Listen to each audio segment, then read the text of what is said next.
What's up, everybody? It is Kimmy Coco, your host of Innovative Black Stations Connecting the Dots.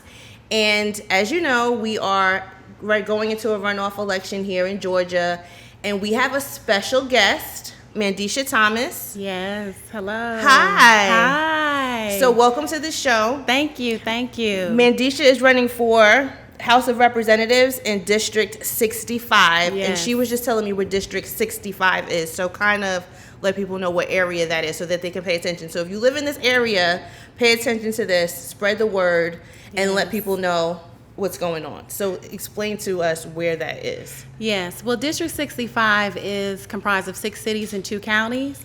So it's Chattahoochee Hills, Douglasville, Fairburn, Palmetto, Union City, and South Fulton. Okay, so that's kind of like South Fulton. Where's Chattahoochee Hills at? I hear that, and I don't know.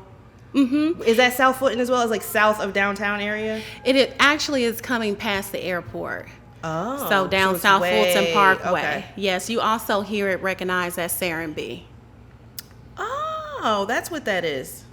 Okay, so when I was looking up, some of the stuff that was going on in that area, one of the things I noticed on the website was your push on environmental justice. Yes, definitely. And I don't think people really pay attention to how impactful that is on people's lives. Environmental justice is something that I think we kind of think, it's something that goes on like, on the Gulf Coast where they have oil spills and, it gets into the fish, and then maybe where they have like radioactive plants out in maybe the Midwest or something like that. But how impactful is that for people that live in this area? You're absolutely right. There are some bigger issues like climate change, fossil fuels, and coal ash, but some of the local district issues include chemical spills and raw sewage spills in our creeks. Now, Chattahoochee River Keepers and the Sierra Club are doing an excellent job at helping combat some of these issues, but just last month, on the border of Douglas County line in District 65, there was a chemical spill, and they had to shut down that area because of a chemical spill. And the month before that, there was 2 of our South Fulton creeks, 80 million pounds of raw sewage in our 2 South Fulton creeks. This is going into our water. This is what we're digesting. This is shaving lives. This is shaving days off of our lives. Yeah. The environmental justice issues in South Fulton County. And quite frankly, I haven't seen many South Fulton leaders speak up on environmental issues. The one that did was Commissioner Emma Darnell, late Commissioner Emma Darnell. And that's why I did the Apple a Day Mobile Unit Health Fair of Georgia. And I actually honored her in that because of the work that she did with health disparities and environmental issues in South Fulton County. Yeah. I know in our area, we were dealing with an environmental issue with one of these plants, and it had like ethanol leaking out into the area in Vining's area, and that kind of stuff doesn't really make the news. So it's important to have community leaders that are on top of it and share that message. So Exactly. Another thing that was highlighted was healthcare facilities, Right. and especially now with COVID going on, and with the leadership in this country kind of pushing away from public access to healthcare. What do you think the issue is facing the residents of the South Fulton County area with healthcare?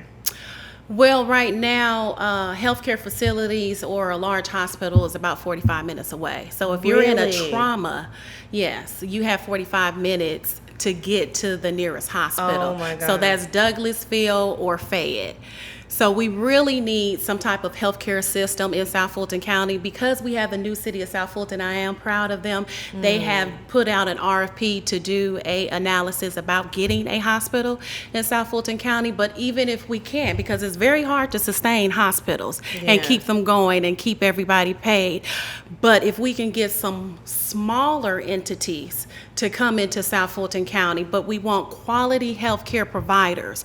Right. What I'm going to be pushing is that we take assessment of what the health disparities are in South Fulton County. So if it's heart disease, if it's diabetes, we want those specialists on site in these healthcare facilities so that it can be a one-stop shop, because it's all about TQM. total quality management when it comes to healthcare. What is the demographics of that area? Is it a large Black population in South Fulton County? It is. Yeah. Very large Black population. Like I said, it's 6 cities. Out of the 5 South Fulton cities is predominantly Black, about 85 to 90%. And so we know the health issues that we face as a community and how that's starting to affect the amount of people with underlying health conditions that are getting COVID, and we're starting to see how that is affecting our community. So that's another thing that's important to look for in leadership. And I think that recently we found out how important it is, how local leadership is really leading the way in the decisions that are being made for everybody to... Exactly. So, man. Exactly. You hit it right on with the COVID and the pre-comorbidities that you may have and how that can affect you more in your COVID situation and recovering if you happen to get it. Fulton County has 6 priority areas, and one of them is that all people are healthy. And that is one that I'm going to be driving home with our county leaders. It's important that our state leaders are working with county and the municipalities. Wow. So, on a personal note, what made you get into this? Like, what made you say one day, I want to be in public service? I always knew I was going to be in politics. Really? Yeah. Yes. My aunt was a state representative in Seattle, Washington. I got my first start in politics with Nancy Pelosi, and we know where she's at when she was running for state representative in San Francisco, California. That's where I'm from, Oakland, California. So yes, my mom, Oaktown. My mom's best friend was her campaign manager. Really? So yeah, so at that time we were sitting there licking envelopes. Of course, we don't do that today. We use mail houses. We use $1,000 mail houses, but at that point we were licking envelopes. So we know where she is now. The minority whip, and now the Speaker of the House. And so we're proud of her bringing this CARES Act on home and helping to facilitate Congressman David Scott in securing $350 million to Georgia to help us in our pandemic situation here in Georgia. Woo.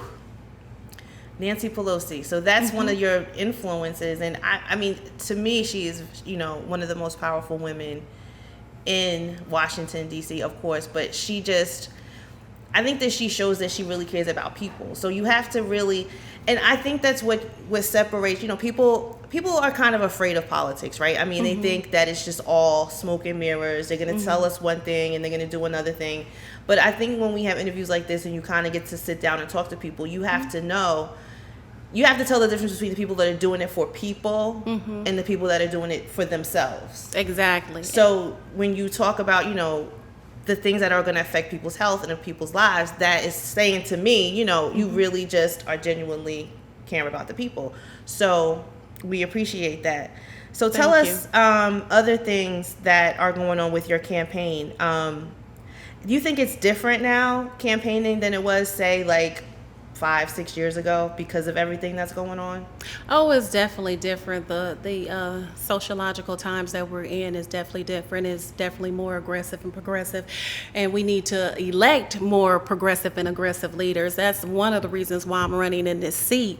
The incumbent has been in for 28 years, and in my opinion, we've got almost absolutely nothing in the last 15 years. So she's been in for over a quarter of a century. I see that a lot in Georgia specifically, where they just have people that have been in their same position for like over 20 years, and it really, if anything, when you see what's going on, in the street, people are like really want everything to be changed. It is definitely a time for change. I mean, I knocked on a voter's door. He was old school. He was on his way to work. I mean, he was old school. He was powdered down. We don't wear too much powder. Baby powder? That's cancerous, don't do that, but he was old school and he was powdered down, and he said, Thomas, he said, the people is hurting, Thomas. Really? If you're not gonna do nothing, don't run. They hurting. And it's so true. Yeah. The people are truly hurting. It was hurting before COVID. Now we're seeing it even more. I mean, this is a time where government is supposed to shine. Government is supposed to be at its best, coming through for the citizens of America. And so I'm not sure if that's happening 100%, especially in District 65. But I do think there are people that are becoming more aware and conscious. We've got to step up our game, or let's just relinquish the seat. Yeah. Yeah. Yeah. So campaigning now, I mean, you're not able to do many face-to-face, door-to-door. Right. So the virtual campaigning, how is that going? The virtual campaigning is going good. I mean, there's a lot of tools that we can use that I wouldn't have ever thought of. And so you have to find out which one works best for you. I've talked to some candidates and they're like, we push through Pinterest. I would never thought about Pinterest. Wow, yes, yeah. but when you start analyzing your demographics and where your votes can really be, you can start pinpointing on that. I'm looking into working with companies that are already in front of millions of followers, and then just pushing posts through that platform. So things that I wouldn't have ever done, and what it's doing is causing people to come out to vote that wouldn't have ever voted. We expect about 5,000 people to come out in this race. 15,000 people came out in this race. This is very historical, a very historical time. And that's because of the push on social media, reaching the people, letting them know how important it is to elect your local leadership who rules your daily life versus just the federal government like the president. Yeah. Yeah. So more people, do you think more people are getting involved now? I mean, I know they went from 5 to 15, but I think that, personally, I think there's going to be even more people the closer that we get to the time, because I think people are starting to realize, because of the protests and because of the Exactly. just complete and total, just people are just Sick and tired of being sick and tired. And I think the more that we, like as media and people like you say, okay, well, this is how you change it, we can get more people to turn out and take that energy and push it into effective change and leadership. Exactly. So everybody, make sure you vote. Make Yes. sure that you register to vote. So is voter registration gone up in your area? No, actually, I think the Secretary of State just extended it for a few more days. So I think we have a few more days Really? on voter registration. We need Yeah. to look that up. What's his name? Brett Roth. I can't say his name. So voter registration. Secretary of State, sos.gov. Okay. Yeah, it should come right up on the homepage. But we need you all to come out early. Please do not let voter suppression stop us. Early voting is July 20th through August 7th. It is best that you come out early, because for candidates, we can start pinpointing where our votes are coming from and where we need to concentrate for that August 11th election. So please come out. On mvp.sos.ga, you can check your voter registration Yes. status and get more information. Recently, we heard that NBA players had stepped up in this area in Atlanta, and they're going to use State Farm Arena. Yes. So you're in South Fulton, though. So will that be a place where people can vote? They can, because that's going to be an Really? early voting site, so you can vote anywhere. So no one would generally travel from South Fulton or Douglasville to come downtown to vote. But if they were downtown and it's just seconds away from them, they can zoom in and zoom out is how they're going to have it, because it's going to be expansion in voter machines. I think that's going to be fun, just to be a part of that experience, because it's the first time that it's happening there. Right. And from what I hear, some of the NBA players are actually going to be helping. Okay, I didn't hear that. Yeah. Excellent. I think. But I think now that they're in the bubble, it might not be, I don't know if they can, but I don't know. We'll see. Even if they don't, you go vote, because. Go vote. Please. Please go vote. So what other issues do you think that is facing your area that you're going to be vocal about? The number one I'm going to be driving home is ending food deserts in South Fulton County. It's interesting that the 28-year incumbent said she didn't know what a food desert was. I quote, "If you don't have access to transportation, you can order your food online." So that's way over someone's head. The USDA, the government, has deemed 3 geographical locations in District 65 as food deserts. So tell us exactly what a food desert is. That means that they don't have access to food? Exactly. So there's no grocery store, or? They're in a certain mile radius. And so it's limitations in nutrition as well. So as far as purchasing foods that are not filled with toxins or steroids, healthier foods in the area. So yeah, 3 areas have been deemed. So what I've been doing is the Georgia Grow Box giveaway program. And I've been giving away, I think we've given away almost 500 now. So is that where the farmers donate food and then you guys put the boxes together with all sorts of nutritious items? I think I've seen that. Is that what that is? Well, not necessarily. What I've been doing is helping people sustain their own food supply system because it's broken. So what I do is purchase wood, and we create a 4x4 box.